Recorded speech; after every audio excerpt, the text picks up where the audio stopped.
Another day, another jelly roll quilt. This jelly roll is called The Great Outdoors. It's by Moda. It's super, super cute. I'm going to be making a baby size quilt, so I'm only using one jelly roll. And this is quilt 4 of 4 that I was giving away as Christmas gifts. Am I aware that we're already 1 week past Christmas? Yes, I am. Please ignore the barking dog. Trust me, I'm giving her so much attention. Anyways, as I was saying, a 1-year-old doesn't notice that their Christmas gift is late, okay? Plus, it's not like a quilt is exciting for a 1-year-old either, but they will grow up to appreciate it. Anyways, we're doing another hexagon quilt because I like doing these. I'm using a 60-degree triangle ruler. That's what you need. This specific one is by Creative Grids. That's the brand over there. And it works great. So after sewing all of my strips together in 2, just like this, I like to do the cuts by lining up I think it's the 2 1/4 inch line along the seam. I feel like, to me, that gives like the most consistency. And you just cut, rotate, cut, and you're going to end up with 12 triangles from each of the 2 strips that you sewed together, which is going to give you 2 hexagons. Ooh, once again, I love these fabrics. So you lay all your hexagons out and then you're going to divide it because we're going to work in the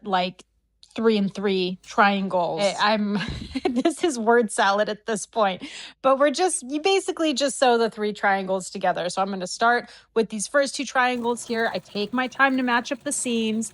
And then you're going to go ahead and attach the 3rd triangle. Again, taking your time to match up the seams. It's going to make sure everything's nice and straight. And then you just sew a bunch of these together. I think chain piecing is like the best part about quilting. It makes it go so much faster. I love it. And then you're going to give everything a really good press. And then the most fun part is laying all the hexagons out. I actually laid out my backing fabric here. You don't need to do that. I just wanted to make sure that I was going to have enough backing fabric that I did not need to piece it together. But with all my hexagons laid out, it's now time to attach the rows, which will be in part 2. This is part 2 of working on a hexagon jelly roll quilt using the Great Outdoors jelly roll. After getting all of my hexagons laid out, it is time to organize my rows. So I'm just stacking all my half hexagons on top of each other, staying nice and organized. And then it's time to start sewing all the half hexagons together. Organization is the name of the game here. So I always keep this little tag on the bottom of the row so that I know the correct orientation as I start piecing these together. I also mark the first one so that I don't get confused putting the first few together. And then you need your edges here to offset by 1/4 inch, but one really good way to figure that out is to just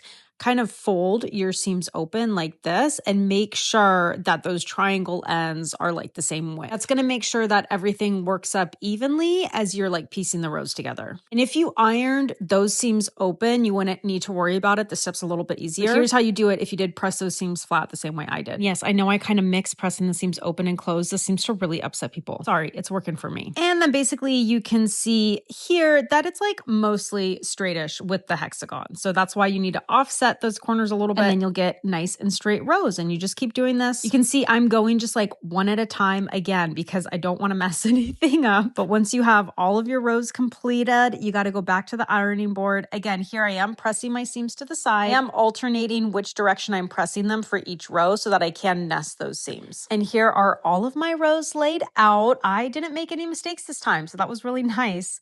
And then I'm just going to start sewing the rows together. And here I really do take my time. I use pins. I match up my seams. I pin a lot. I think that's one of the tricks for just getting everything to kind of line up correctly. And then you just start sewing your rows together until eventually you're sewing the whole quilt together. And then one last final press. And then it's just time to trim off those little extra hexagon corners on the edge. And I ended up with 13 rows, each with 6 half hexagons in it, which gave me a final size of 38 by 50 inches, which I guess is technically a crib size quilt, not a baby size quilt. But I don't think it's as big as some of you were thinking it was going to be based on the first video. It shrinks up once you put it together. But here's the final quilt top. It's looking so cute so far. It's July, which means this Christmas gift is really, really late at this point. This is the backing and binding fabric that I'm using for the quilt. It is Woodland Wonder in the color Cloud. People will also always ask which batting I use. I just always pick up a random one that's in the right size. I don't know. That being said, if any of you experienced quilters out there have a brand of batting that you really, really love, please do let me know because I never know what I'm looking for when I buy it. And not only am I a creature of habit because this is the second hexagon quilt I am making, but I'm also quilting it in the exact same way. I love just going across the diagonal seams on both sides of the seam. I honestly feel like I can't talk right now, but anyways, I quilt it that way. I love getting the diamond pattern along the back. As a reminder, I am following the hexagon quilt pattern from Material Girl Quilts. It is like a free PDF pattern you can follow. And I'm using a single jelly roll. It's from the Great Outdoors collection. And just a heads up, because I did a quick search online because I did buy this jelly roll a really long time ago. There does not seem to be very many left out there. So if you are wanting like these exact prints, which they are like really, really cute, you should get on that now. And using a single jelly roll, my finished quilt ended up being 34.5 inches wide by 46 inches long. I do wish I had made it a little bit bigger because my nephew is like much less of a baby now and more of a toddler, but that's my fault for taking so damn long to finish this thing. But still, it's really, really cute. Okay, bye.